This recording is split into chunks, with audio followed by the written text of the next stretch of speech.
Welcome back to another episode of the Next Level Minds podcast. For those of you who are tuning in for the first time, this is a podcast dedicated to those who want to reach a next level in their business, personal, or career life. Every other week, I'm blessed to sit down with a qualified guest and walk through their story of how they have gotten from point A to point B and overcame various adversities along the way. Before we get started today, I just wanted to reiterate my vision, which is to impact over 1 million people through this podcast. But I'm going to need a little bit of help on y'all's end to make that happen. If you could just please share this with a friend, coworker, family member, etc. And most importantly, subscribe on Apple Podcasts to get the latest updates. Today's episode is a part 2 of an episode I launched on October 20th, where I had the opportunity to sit down with Lee Burgess to walk through mentorship and the DIMS model. Very important quadrant-based level of thinking. And really, it's where your decisions are really impacted by desperation, inspiration, money, and sex. And today's episode is a deeper dive on mentorship and the DIMS model. I'm really, really excited to have Lee back on the podcast today. As I mentioned, this is a part 2, so feel free to go back to October 20th and check out part 1. But most importantly, thank you all for tuning in to this week's episode of Next Level Minds. And as we like to say here, your mindset is your greatest weapon for the battle of success.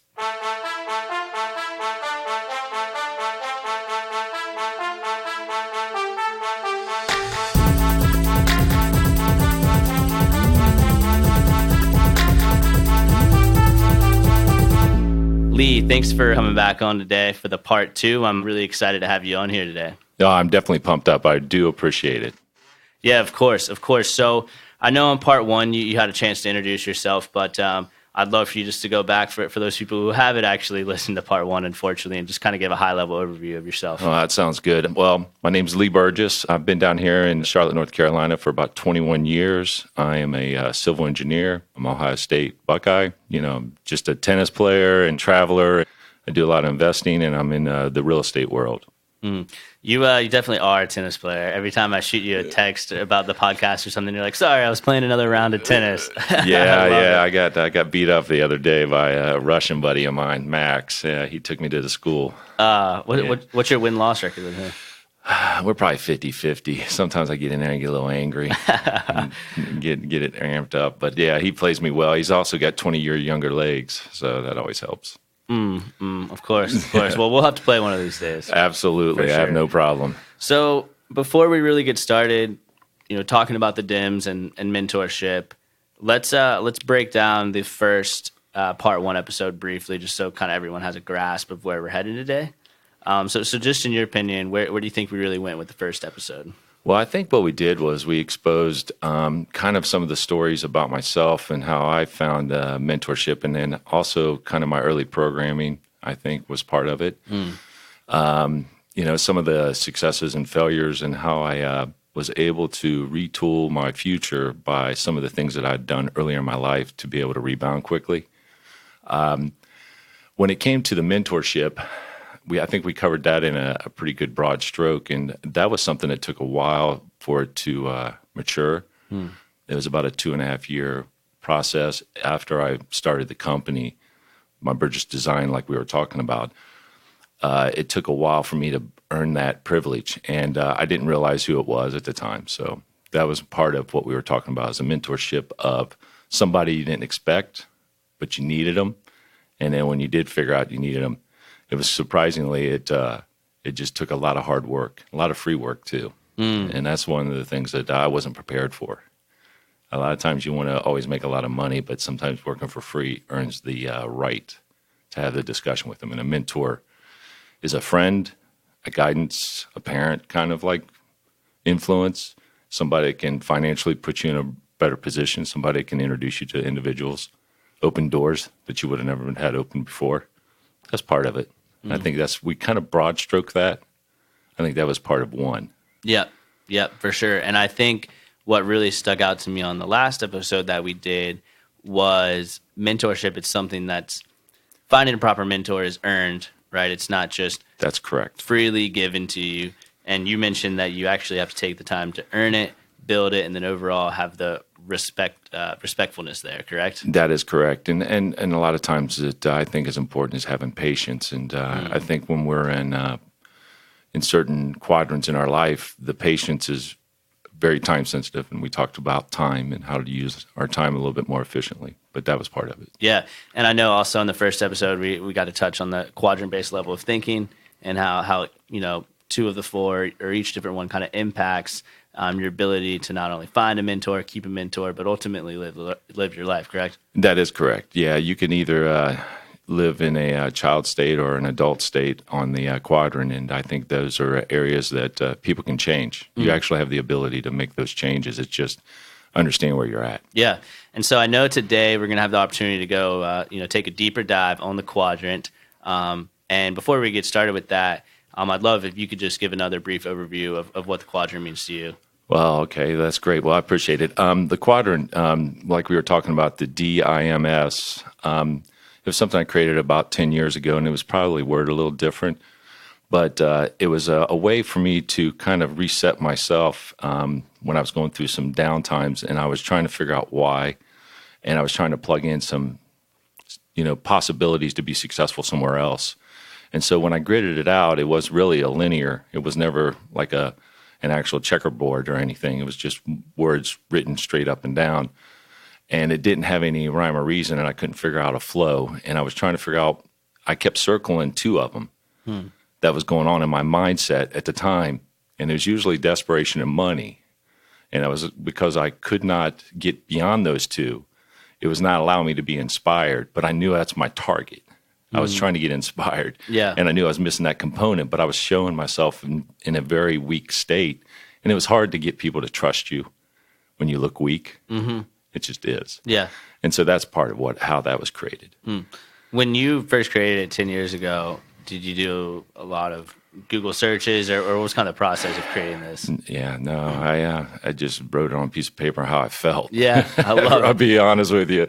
It was, you kind of pick up yourself off the ground after getting walloped with a couple of bad deals or some people that didn't pay you, and you're trying to figure out what I needed to do differently in the future. And most of the time was my mindset was off, and I was making poor decisions. And I was chasing that dollar versus slowing down and getting people as a team environment. I thought I could do everything on my own.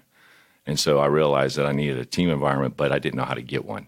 And, when you're in an office environment, you do have a team technically. You work with other constituencies, and they have their role. Right. And they support you, and they kind of take your back from you. But when you're out on your own, and I had gotten laid off, like I was saying in the first episode, you have to reset pretty quick. Yeah. Reset is not even the word that's even imaginable when you start, looking at trying to pay bills. You're trying to figure out how to think clear, get new clients, but also pay your bills. The quadrant came into play because I was trying to find out where I was at, and I didn't utilize it well enough early on, as I know I fine-tuned it over the last couple of years, and now it has a better application, and it's easier to understand and share it with people. And it sounds like it's been one of those models that's constantly evolved based on situations, right? Or? Yeah. Ironically, the 4 items always stay the same. It's just how I piece them together to make the puzzle make sense. Yeah. You really can take those 4 and apply them to most people, and not everybody's going to have the same outcome. But they definitely have the same influences over a 12-month calendar. Everybody's going to touch those. Okay. So let's go through each of the 4, just kind of one by one, so everyone really understands the full quadrant-based model here that we're working with. So number one, as you can see, people listening can't see the same model we're looking at, but it always starts with D, correct? That's correct, and that's desperation. Okay. And that you can just drop it down to something very simple, like a state of despair, where you're anxious or you're making irrational decisions. You're not thinking clearly, and that's where desperation kind of like puts you in a more vulnerable state, where you're not able to think as clear. And so what happened to me when I was getting desperate, I had to have another component influenced me, and which was the money component, because then that applies the time element. And when you have the time element, that connects the dots for you to either A, react, or it's going to take you under. And that's what happened to me, where I didn't pay attention to the money component, and the desperation was kicking in, and the money disappeared. And it's hard to recover from that. And it doesn't matter where you're at. The other quadrants don't matter. You know, the sex is not the act of sex, obviously. It's more of the sexual attraction of individuals or the sex appeal of an item or something like that. But the inspiration was so far distant that I couldn't figure out how to get my feet underneath me until I got involved with somebody that I didn't realize was going to be my future mentor, who gave me the wings.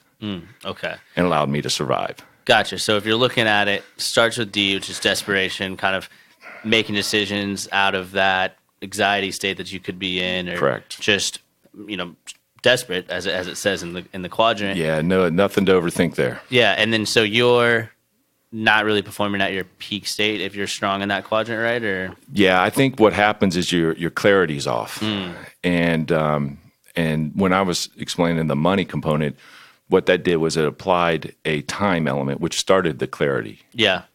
So being desperate doesn't mean much until you add the other components to it, whether it's not to get into weeds, but let's just say you're just talking money, period. Let's just say we're staying the money thing because it influences everybody mostly. Yeah, everybody. That if one of those gets depleted or knocked off balance, that's going to reset you pretty quick in those two quadrants, and they're going to play off each other. And if you were to be successful and get yourself out of being desperate and your money gets balanced, that'll drop you into the inspiration model, which will allow you a little bit better vision long term. Meaning you're not hung up on just trying to survive. You're looking to inspire or give back or grow. Yeah. It's hard to grow when you're desperate. Yeah. Yeah, I agree. And I think when you're desperate too, like for myself, if I'm in a desperate situation to make a sales quota, or, you know, there's so many different things that you can be desperate in. Like I'm not performing at my peak because I'm thinking about the what if outcome this doesn't happen. Right. And, you know, when I was talking about my reference, it's just because I was out on my own. But if you were like thinking about, for example, yours, right? Yours is not necessarily a money component, but it could be a review component, meaning you need to get these things done, or your review on your quarterly review with your boss could be impacted for raises, bonuses, whatnot, right, which could influence your money. Yeah, your money side. Yeah. Yeah, so you do have that push, and you know that there's a target that's going to influence it too. Yeah, that makes sense. So once you have D, then looking at the quadrant, you go to I. Which is down. Okay, so that's down. And that's inspiration, correct? Yeah, and that's pretty straightforward. I mean, there's a lot of just good things about it. I think the problem with inspiration is we drop our guard and we don't get sense of urgency. Yeah. I don't think it pushes you. I don't think it does it to everybody, but I think when I was real successful, like I said in the first episode, I dropped my guard and the money component got hit again, and then it kicked me right back into D. Yeah. So I was already an I, and the money was already taken care of. S was not even on the radar because that wasn't even a problem with me. I was high on the hog, and I let go of watching things because desperation allows you to keep an eye on things a little finer, meaning you're paying attention to the little details that could knock you off balance. But when you're inspired, man, all you're doing is swinging for the fences. Yeah. Yeah. And that's what I was doing. And when you're in the desperation, you're taking more calculated risk. Yeah, you're thinking it through. Just like you were talking about going out to eat with your friends. You know, you had $7 or whatever it was. And, you know, you're like, what can I get? You know, I really can't buy a girl a drink, but I can get myself a drink and maybe an appetizer, you know, or something. Yeah, you know? Yeah, taking that calculated risk. Yeah, so you were thinking about it before you even walked in the front door. Yeah. What's interesting about, you mentioned about, you know, when you're in the inspiration quadrant, you can kind of let some things get away from your fingertips. Like, for example, I think this was in October. I had a killer just first 2 weeks of the sales. You know, I was like, this is amazing. And then the third and fourth week, I just wasn't taking as many calculated risks. I was like, oh, I'm fine. Like I just locked up twice as much as I thought I would these first 2 weeks. But then the fourth week happened and I wasn't at my goal that I needed to be because I was too inspired and didn't take that second level. Yeah, what you did was... is that kind of what you're getting at there? Yeah. And a good example of that is you just took your foot off the gas pedal. Yeah. That's just about as simple as you can make it look. When you're in a desperate state, you're putting your foot on the gas pedal and you're trying to keep things moving so you do not let opportunities slide by because of the time element. And when you're inspired, your foot gets off the gas pedal, you're looking at all the other shiny objects in life. You're enjoying stuff. Yeah. You're probably taking a little bit more personal time and then setting back and maybe taking a trip, going out to dinner more often. And what happens is you're not focusing on what originally got you there. And that's where you can end up shifting yourself back. Yeah. Yeah. And it could be even it could be not even like full, where you're up to your neck in desperation, but it could be where your ankles are in there and you're kind of locked. You can reach, you can kind of see yourself getting away from it, but your feet are locked in place and you can tell something's bad developing unless you get yourself motivated again. But your problem is if you're in the D and I and you're straddling it, you have a better shot at being in the I faster because your foot's already in there. Yeah, makes sense. But if you have both feet in D, it takes a little bit of effort to get to I. Yeah. And everybody likes to be an I, but the problem is when we get to I, we always want to reward ourselves. It's just that simple. And that's where that gas pedal comes up. And that's when your money... That's when you start burning up cash flow, enjoying things. Yeah. So then what's the M portion? I mean, I know it's money, but... Money, I think it's kind of like when you look at it, it plays with...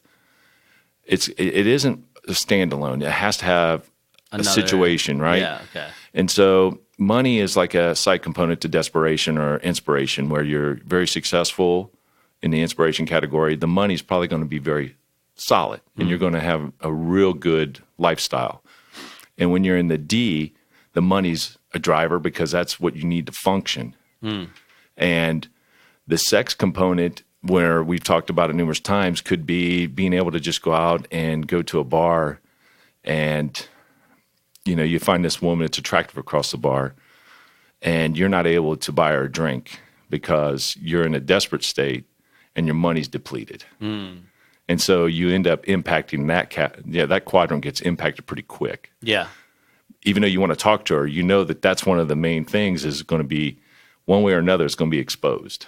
So that is one of the things that I always kept an eye on is because I always like enjoying female company, but it didn't come without a little bit of a price, whether it's my time, whether it's resources, whether it's definitely money, where you're taking them out, taking them on trips, buying them flowers, doing all the nice things that most gentlemen should do. It's hard to do that when you're in the D and M's getting banged up. Yeah. Because you're strapped for resources. Yeah. And what it does is it impacts your ability to be relevant to other people. So that kind of rolls into where I was going to go with it afterwards with the mentorship. When you're desperate and your money's depleted, it's hard for people to want to take you on. And we'll talk about that later, but I just wanted to kind of give you, that's a real brief example of why. Yeah, that makes sense. So is there any peak quadrants a perfect two pair that you can be in together, or how does that really work? Well, you could take three of them and be a rock star. You could be inspired, money, and sex, and you'd have the trifecta. Gotcha. I mean, that would be like being in a perfect marriage, financially set. You're inspired. You're inspired. Yeah. Everything's motivated. Every day you wake up, you're encouraged. You probably have a good career or a good business model. And if you have children, they're reacting different because there's a lot of different energy in the room. And that's one of the things I've noticed with some of my wealthy friends is that not all, but most of them have a pretty good childhood. Yeah. What quadrants are you in right now? I'm definitely inspired in money. Yeah. And I dabble my foot in the sex part with my lady friends, but it's not the active sex, but the companionship, right?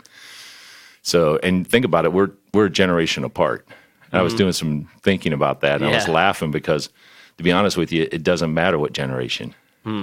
They all have an influence. Yeah, that makes a lot of sense. Some of them get a little dialed back, but in general, yours is going to be about the same as mine. Yeah. Just you're going to be a lot more active in all of them. Yeah. Faster. Yeah, that makes sense. Yeah, I was in a D a few months ago, but I think I've mainly transitioned to more of an I and M right now. There you That's go. probably where I'm sitting at. Well, just you can sleep good at night. Yeah, we'll see after the holidays if I'm still in the M or not. Just kidding. Well, yeah, there are some expenses coming up, aren't there? Yeah. Yeah, and then there's the New Year's Eve stuff that goes down. Yep. So just quick recap on the DIMS. So desperation, inspiration, money, and sex. And then you can be in 3, but you're usually just in 2. Usually you're in 2. Okay. And it's very straightforward. And that kind of gives you a chance to reset where you know you're at. Okay. And so they all shape on how you live your life, how you cultivate relationships. Each one does, correct? Correct. Okay. That's really good to know. So touching on this, you briefly touched on this earlier. Within mentorship, what are some ideal quadrants? Like if you're at a D and an M, are you going to be able to have what you need to acquire a mentor? I don't know if it'll make it easy. I think what you'll end up running into, if you just reflect back and if you saw somebody that was in a bad place, you end up wanting to help them as a charity case more than a mentorship. So one of the key things that I always look at is trying to find a way to get my commodity value up, even if I am in a desperate state, showing my value outside what's going on. Yeah. Meaning, for example, I'm financially in a tight spot, but I have a commodity like an engineering degree that I can actually expose to the right people and be able to grow from it, right? And that's one of the commodities I always tell people. You have to have something inside you to add value to someone else's life, or the mentorship's not going to be easy. You're not going to develop it. Yeah. Because a mentor's not going to go and expose all your strengths. Yeah. He's going to want to know, or she's going to know at least one of them to see if they can help you. And if they can see one or two of them, then you have a better opportunity. So even if you're desperate, but you have a commodity that's not being utilized properly, you might have a pretty good successful rate of recovery, but it still takes time. No mentor is going to do it in 24 hours. What do you think are some steps, if you don't really know your commodities, on the value that you can bring to really find those? Well, part of it is your education. And then also some of it's your early programming. Maybe even ask your friends, and see what they think, see what your values are. And maybe they can help you look for something that you're missing. Maybe support groups that might be out there. In my case, it was just me. Fortunate at the time, I had the M component fairly well handled, but the D component got exposed. But I was in a place to where I had a great commodity, and that's what got me in line with the mentor that I have today. And we can, kind of talk a little bit more about that. But one of the things is I didn't have all of them weakened. I had one. So I still had some strength in a couple other ones to buy time. Yeah. And so I didn't look as desperate, even though internally I was just melting away. Right. Yeah, and I just didn't want him to see it, because then I felt that he wouldn't help or offer me the opportunity, whether it was a mentorship or just the opportunity to have income. Because they didn't want to act like a second parent. Yeah, not at the time. No, especially when you just, and even at that point, it was such a new business relationship. There was no emotional tie to me. Like there is today, because we've been through a lot. Yeah. So we built that up. But initially, he didn't want to put the time into me if he knew I was just going to be somebody who's going to emotionally draining. Right. Even if I had the right tools, I still had to suck it up and fight through it and not show that I was weak. Show that you had the strengths and so you had the resources needed, and that even if I didn't, I still pretended. So, okay, that makes sense. Yeah, and that's why I was saying that the money component was still taken care of, so it wasn't exposed. But if I'd have let it go on for extended period of time at the pace I was doing it, I would have been exposed pretty quick. Yeah. At that, it would have been years. But it would have got me, and then it may have went backwards. So fortunately, I got it done in about 2.5 years, like we were mentioning. And without that, I think I would have exposed myself earlier if I didn't have the money component to buy a little bit of leverage and time, so I don't look desperate, even though I knew deep down inside my clock was running. Yeah. So that was about the only way I could have looked at that one. I mean, it was just I was fortunate there. But if you didn't have money and you're desperate, you're going to have to fall back on that commodity of some kind of personal skill set or support system or some kind of family that allow you to buy time to get yourself planted again in an opportunity or a career or start a business, whatnot. So that was the one thing that I didn't worry about, but I just knew it was going to run out. So I was taking a calculated risk, but there still was a timer on it. Yeah. Because you knew that it wasn't going to last forever. No, if your resources are X and your costs are Y, and you start minusing, and then there's Z is what's left, and you knew that Z was getting tight. And so I just lived lean, and I was fortunate enough to keep a lot of projects moving, and went through some hardships with them, and exposed the caring side of myself, and that allowed me the opportunity to be more involved with their personal life on a day-to-day basis, which opens up a lot more doors. Yeah, for sure. So what really is mentorship to you, and why do you think it's very important? Well, I think mentorship is important to me because it gave me a second chance. Okay. If it was for someone else that's just coming up or somebody that's coming off of a rebound, it could be a second chance, or it could be someone ramping up and actually creating a future that's already been tested, where a mentor can say, hey, you probably don't want to go that route. Yeah. Or go this route, but, observe these kind of obstacles and understand they're not going to be easy. But if you, got your mind right, you could prevail through them and have that guidance. And that's one of the other items that can help. Gotcha. And with the mentorship too, you got to have, you mentioned 2.5 years, right? You got to have the patience to build that up, or? Yeah. And I didn't realize that either. I mean, nobody goes into something and go, all right, I'm going to commit 2.5 years to it and think that there's going to be a rainbow on the end of it. Yeah. I was doing it because I was making money with them, and I didn't think anything of it. I was still getting paid, living lean, but I was building a friendship up. And so I was fortunate, but the time that it took was 2.5 years based on my own personal story. Some people might be able to develop something in 3 months. Some people might develop 5 years. Who knows? Some people may never, ever develop anything because it just doesn't line up. And that's the tough part for some. And that's why I said you got to have a commodity or add value to somebody. And then your ultimate goal once you become involved with a mentor is figure out how to become one yourself. Learn how to give back. You can learn how to give what you got. Yeah, and that was part of what we talked about in episode 1 is being able to give, because that's what gave him the opportunity, because he felt that he was so successful that his reward was finding somebody that he could share with that took it serious and appreciated it. Yeah.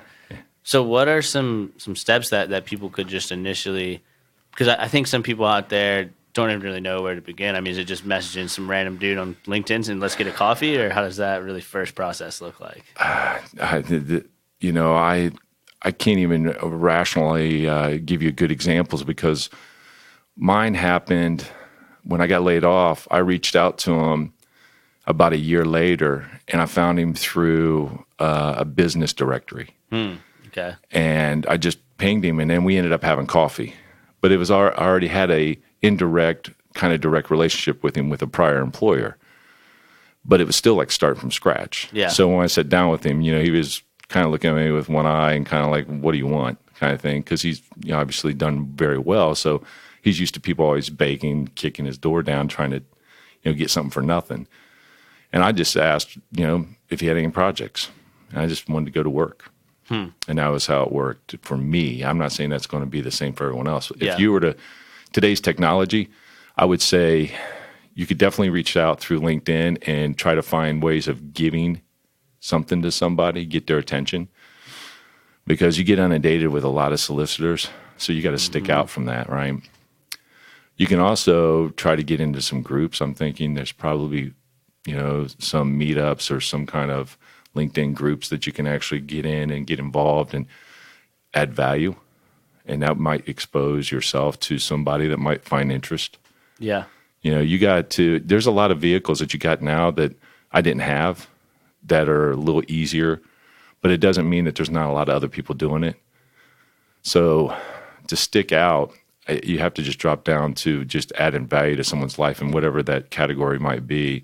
If you're a caregiver, or if you're an accountant, or if you're an engineer, if you're somebody that does landscaping, you got to draw attention to them by giving them value. And I think that that'll get your foot in the door. I'm not sure that'll guarantee a mentorship, but at least it'll get a conversation going. Yeah. And I think that's the first step you need. So on that initial conversation, how transparent should you be about your current situation that you're in? I don't know if you should. Okay. I think you should just add value. I don't think they're there to be a psychiatrist. Makes sense. I didn't do that. Yeah. We talk about it years later, but it's mostly out of a joke. And and ironically, he already knew. Yeah. I mean, it wasn't like it was splitting hairs. He already could see it. He just was waiting for me to talk about it, but he didn't want to hear it initially. And he told me that because I didn't want to have to be a babysitter. So how that could look would be, let's say you were a small business owner. On a scale of 1 to 10, you were at a 2, and then another small business owner who you wanted to mentor you was at a 9. Would that first initial contact point, as me as the mentoree, say, hey, I saw that you were also a small business owner. Here are 8 marketing strategies that I printed out that I think could help you. I wanted to just give you this booklet, or kind of an action step like that? Or you could do that. I mean, if that's your value-added component, yeah, of course. Okay. I mean, like for him, I just did free engineering drawings. Yeah. I mean, you asked him what projects he had. Yeah, I asked him a couple of projects, and he goes, hey, I'm designing a couple of warehouses. I said, throw them at me. And I just did them for nothing. And I came up with some really creative ideas we built. And then after that, it took off. But it wasn't like I was screaming in millions of dollars, but it allowed me to pay the electric bill. Yeah. And it started creating value to him. And then he gave me the money component. And it took me out of the desperation model, put me in the inspiration model with one foot in both D and I. But I wasn't both feet in D. Yeah. And the mentor helps you get into the proper quadrant, right? Yeah, I think what they do is they just get your mind right. And if your mind is somewhat in the right, if you're viewing yourself in the right mindset of wanting to be successful, the positive energy that you put out is something that's contagious. And there's already enough negative stuff going on in this world. They love to see some positive stuff, but they also want to see what you're like when you go through a downtime. If something goes wrong, or a client doesn't like a project, or somebody has an issue, it's one of those items, then you have to reset it. Yeah. Yeah, that makes a lot of sense. So would you say that just action steps people can take right now is just have the patience for the mentor? Correct. And then actually show the value that you can add right off the bat, right? Yeah, you have to add value or you're not going to get their attention, especially in today's market. That makes a lot of sense. Is there anything else that you want to add on the whole mentorship thing? I know we're getting to the end of this. Yeah, I think what we could do is we can have people reach out to me, and I can put together a little bit of maybe a PDF of some ideas, and I can email it to them or send it to them in Facebook or LinkedIn. Yeah, and remind everyone where to connect with you again. Yeah, it's pretty simple. My name's Lee Burgess, and it's Broker Burgess, and it's you can type that in LinkedIn, Facebook, Twitter, and it all comes up the same. Yeah. Okay. Well, guys, thanks again for tuning in. Lee, thank you for being a guest on part 2. Yeah, hopefully it went and we can help at least one person. That'd be great. Yeah, I'm glad we got to expand on the the quadrant-based thinking. I know some people did have some follow-up questions after part 1, and I'm glad we kind of got to break each one down. Did we do it? Yeah, we did. I didn't even know the questions. And then I really think we had a chance to go on the mentorship route too, because that's obviously most important, especially for the listeners out there. I think some action steps that I really got was, know that it's a patience game. You're not just going to find a mentor in 5 seconds. It took Lee about 2.5 years to cultivate that relationship. And I think most importantly with that too is, show the type of value that you can provide, that you can help them out. Don't focus on what you can take, focus on what you can give. That's some really action steps that I got out of this conversation. And I really wanted to thank you guys for taking the time to tune in today. If you guys have any further questions, you know where to reach out to me at the Next Level Minds podcast on Instagram. And you can also reach out to Lee, who just shared his contact information prior. I'll make sure to include that in the show notes as well. And once again, thank you all for tuning in to this week's episode of Next Level Minds. And as we like to say here, your mindset is your greatest weapon for the battle of success.